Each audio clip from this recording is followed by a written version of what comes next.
Cease fire की आड़ में सबसे खौफनाक युद्ध की तैयारी।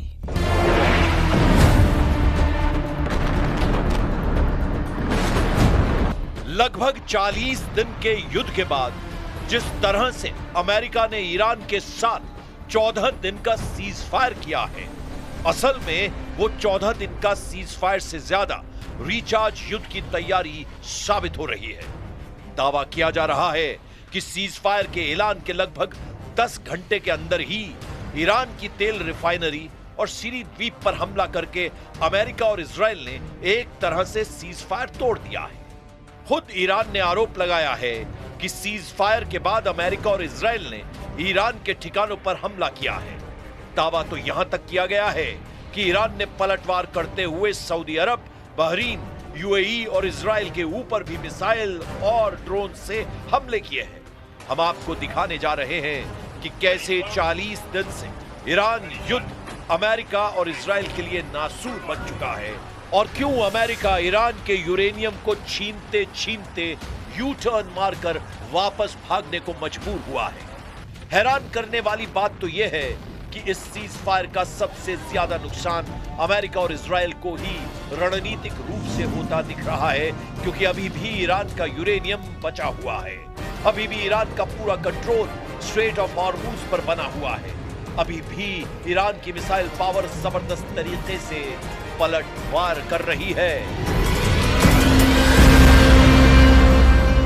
14 दिन का सीज फायर नहीं, 14 दिन का रिचार्ज युद्ध शुरू।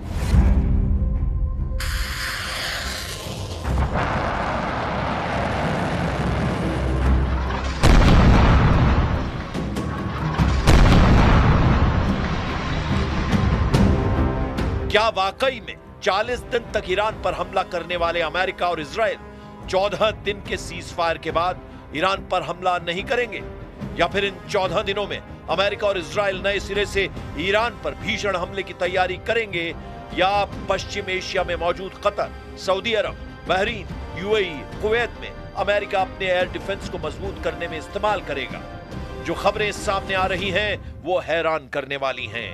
दावों के मुताबिक अभी तक अमेरिका और इजराइल ने ईरान पर 13,000 से ज्यादा हमले किए। इसमें निश्चित तौर पर ईरान की सैन्य क्षमता काफी कमजोर हुई है, लेकिन इतनी भी नहीं कि वो घुटने टेक दे। उसके भंडार में अभी भी सैकड़ों बैलिस्टिक और क्रूज मिसाइलों की क्षमता बनी हुई है। ईरान ने 40 दिन के युद्ध में साबित कर दिया है कि ईरान को हवाई हमलों से हराना आसान नहीं, लेकिन अगर जमीनी हमला ईरान पर होता है तो फिर ईरान के साथ ऐसी खूनी जंग होगी जिसे रोकना अमेरिका और इजराइल के बस की बात नहीं रहेगी। हम आपको दिखाते हैं कि कैसे 14 दिन के सीज फायर का फायदा अमेरिका और ईरान उठा सकते हैं। ये 14 दिन युद्ध विराम के कम और रणनीतिक तैयारी के ज्यादा लग रहे हैं। वर्तमान खुफिया रिपोर्टों और अंतरराष्ट्रीय मीडिया जैसे CSIS और ISW की रिपोर्ट के मुताबिक ईरान की नई युद्ध रणनीति और उसके अगले संभावित कदम कुछ इस तरह हो सकते हैं।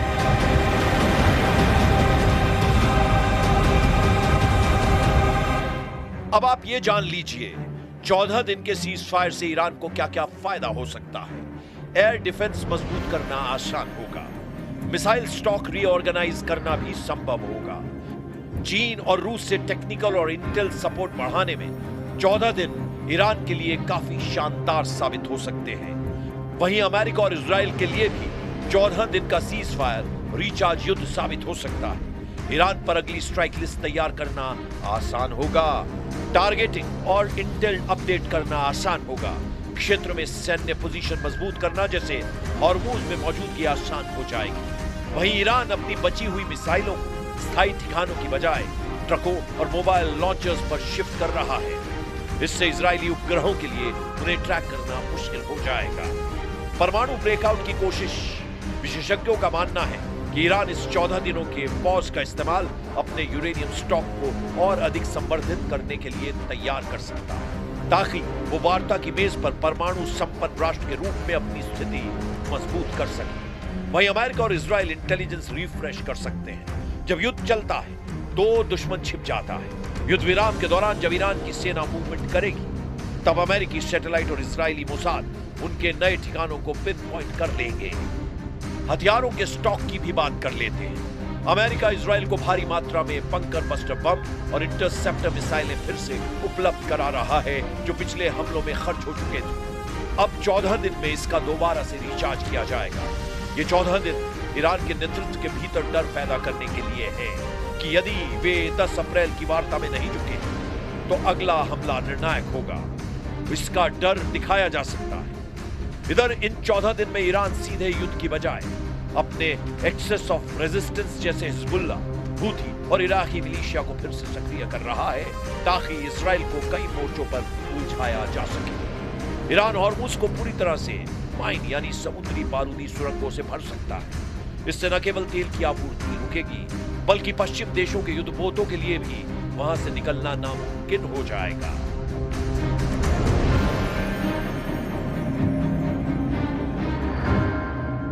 President Trump forged this moment.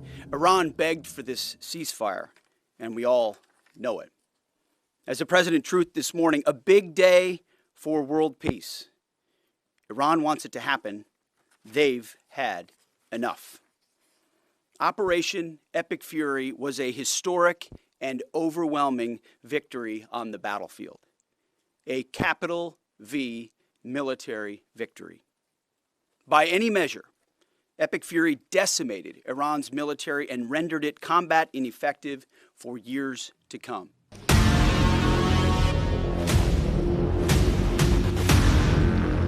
अप्रैल 2026 को पाकिस्तान की राजधानी इस्लामाबाद में सीज फायर को लेकर अमेरिका और ईरान के प्रतिनिधियों के बीच निर्णायक बातचीत हो सकती है। लेकिन ये 14 दिन दोनों पक्षों के लिए करो या मरो वाले साबित हो सकते हैं। देखिए कैसे। ईरान के लिए सबसे बड़ा फायदा यह है कि वो इस समय का उपयोग अपने उन भूमिगत ठिकानों को सुरक्षित करने में कर रहा है जो अभी तक हमलों से बचे हुए हैं।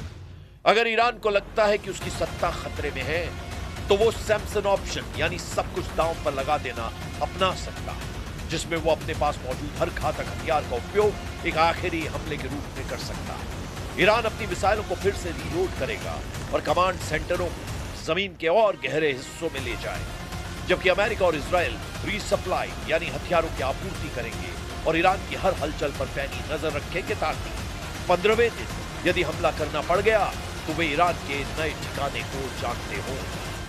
कुल मिलाकर ईरान की रणनीति अब सर्वाइव और सरप्राइज यानी बचना और अचानक हमला करना पर केंद्रित है। ईरान दुनिया को यह दिखाना चाहता है कि वो झुक नहीं रहा है, बल्कि बस अपनी ताकत बटोर रहा है। इन 14 दिनों के दौरान ईरान अपने भूमिगत परमाणु केंद्रों को सुरक्षित स्थानों पर शिफ्ट कर सकता है या फिर अंतिम तकनीकी प्रक्रिया पूरी कर सकता है। अगर 14 दिनों बाद वार्ता विफल होती है तो ईरान दुनिया के सामने ये कह पाएगा कि उसने शांति की कोशिशें की, लेकिन अमेरिका की शर्तें परमाणु कार्यक्रम का पूर्ण उसकी संप्रभुता के खिलाफ है। संभव है कि 10 अप्रैल के बाद चीन और रूस मिलकर ईरान के लिए एक नया सुरक्षा ढांचा पेश करें जो अमेरिकी वर्चस्व को चुनौती देगा। We are not putting any trust on the other side, so our military forces are keeping their preparedness, they are keeping their vigilance to react to any scenario. But meanwhile, we will go for negotiations to see how serious the other side is. Iran का परमाणु बम निकला Hormuz, रूस के पूर्व राष्ट्रपति का बड़ा दावा। ताजा कूटनीतिक हलचल के बीच रूसी विदेश मंत्री सर्गेई लावरोव, पुतिन के करीबी और रूस के पूर्व राष्ट्रपति दिमित्री मेदवेदेव और क्रेमलिन के बयानों ने अंतरराष्ट्रीय राजनीति में हड़कंप मचा दिया है। रूस ने न केवल ईरान के परमाणु कार्यक्रम का बचाव किया है, बल्कि हॉर्मुज को लेकर पश्चिम देशों को कड़ी चेतावनी भी दी है। रूस के सुरक्षा परिषद के उपाध्यक्ष और पूर्व राष्ट्रपति दिमित्री मेदवेदेव ने स्ट्रेट ऑफ हॉर्मुज को ईरान का ऐसा परमाणु हथियार बताया है जिसे सुनकर अमेरिका और इजराइल को जबरदस्त मिर्ची लग गई है। दिमित्री मेदवेदेव ने बेहद तीखा बयान देते हुए कहा कि अमेरिका और इजराइल के इन हमलों के बाद अब इसमें कोई संदेह नहीं रह गया है कि ईरान तिगुनी ऊर्जा के साथ परमाणु हथियार बनाने की कोशिश करेगा। उनका तर्क है कि जब किसी देश के अस्तित्व पर संकट आता है, वो आत्मरक्षा के लिए चरम कदम उठाता है। दिमित्री मेदवेदेव का बयान इस ओर इशारा करता है कि रूस इस पूरे विवाद में ईरान के साथ मजबूती से खड़ा है। उनका मानना है कि 10 अप्रैल की इस्लामाबाद वार्ता केवल एक पड़ाव है और असली खतरा 14वें दिन के बाद शुरू होगा। उनके इन बयानों ने पश्चिम देशों, खासकर अमेरिका के भीतर एक नई बहस छेड़ दी है कि क्या रूस इस युद्ध विराम के दौरान ईरान को गुप्त रूप से सैन्य सहायता S-400 आदि पहुंचा रहा है। रूसी विदेश मंत्रालय ने स्पष्ट रूप से कहा है कि ईरान के परमाणु केंद्रों पर अमेरिकी और इजरायली हमले अवैध हैं, विनाशकारी हैं और रूस इसे बर्दाश्त नहीं करेगा। रूस ने चेतावनी दी है कि यदि ईरान के परमाणु ठिकानों पर हमले नहीं रुके तो ये पूरे यूरेशिया क्षेत्र के लिए परमाणु विकिरण का खतरा पैदा कर सकता है। रूस ने चेतावनी दी है कि यदि हॉर्मुज को सैन्य बल से नियंत्रित करने की कोशिश की गई तो ये वैश्विक तेल और गैस बाजारों में असंतुलन का महाविस्फोट होगा। रूसी बयानों के बाद अमेरिका और इजरायल में हड़कंप मचा हुआ है। रिपोर्ट्स में दावा किया गया है कि रूस ने ईरान को गोपनीय तरीके से उन्नत सैन्य उपकरण और S-400 मिसाइल डिफेंस सिस्टम की तकनीक मुहैया कराई है। रूस के विदेश मंत्री सर्गेई लावारोव के बयान से संकेत मिलता है कि रूस इन 14 दिनों के युद्ध विराम का उपयोग ईरान की रक्षा प्रणाली को मजबूत करने में कर सकता है। कुल मिलाकर देखना होगा कि अगले 14 दिन तक क्या सीज फायर टिक पाएगा, क्योंकि ईरान का दावा है कि सीज फायर के ऐलान के 10 घंटे के अंदर ही उस पर हमला हुआ है। अब देखना होगा कि ईरान आगे कैसा और क्या फैसला लेता है।